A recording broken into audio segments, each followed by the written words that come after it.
حضرت عبداللہ ابن ابی بکر رضی اللہ تعالیٰ عنہ، خوبصورت بیوی تھی، بہت بڑی شاعرہ تھی.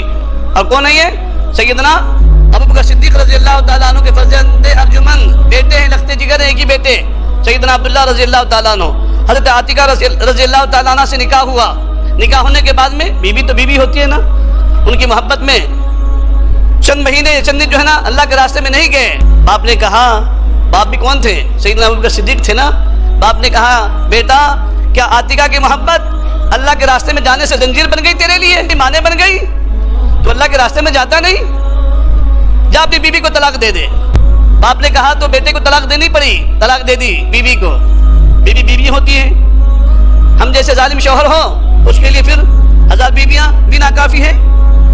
لیکن وہ صحابی تھے، تربیت یافتہ تھے نا. آج جو ہمارا معاشرہ بگڑ رہا ہے نا، ہمارے گھروں میں آگ لگی ہوئی ہے، اس کی واحد وجہ یہ بھی تو ہے نا، ایک بڑی وجہ کہ ہم اپنی بیویوں کو بیوی نہیں سمجھتے، ایک ظالم مخلوق سمجھتے ہیں، ظلم ہی ظلم کرتے رہتے ہیں، ہے نا. اس کے حقوق کی اتنی حق تلفی ہوتی ہے کہ علمان والحفیظ، اس کو نوکرانی دھوبن اچارن اس تصور کے ساتھ میں، اس کے ساتھ میں، اس نظریے کے ساتھ میں، اس کے ساتھ میں معاملہ ہوتا ہے. تو انہوں نے طلاق دے دی. ایک روز محبت میں آ کر، گرمی کا زمانہ تھا اور پسینے سے شرابور تھے اور اشعار پڑھ رہے تھے، کہہ رہے تھے اے عاتقہ جب تک یہ سورج طلوع اور غروب ہوتا رہے گا اس وقت تک کہ تیری یاد مجھے ستاتی رہے گی.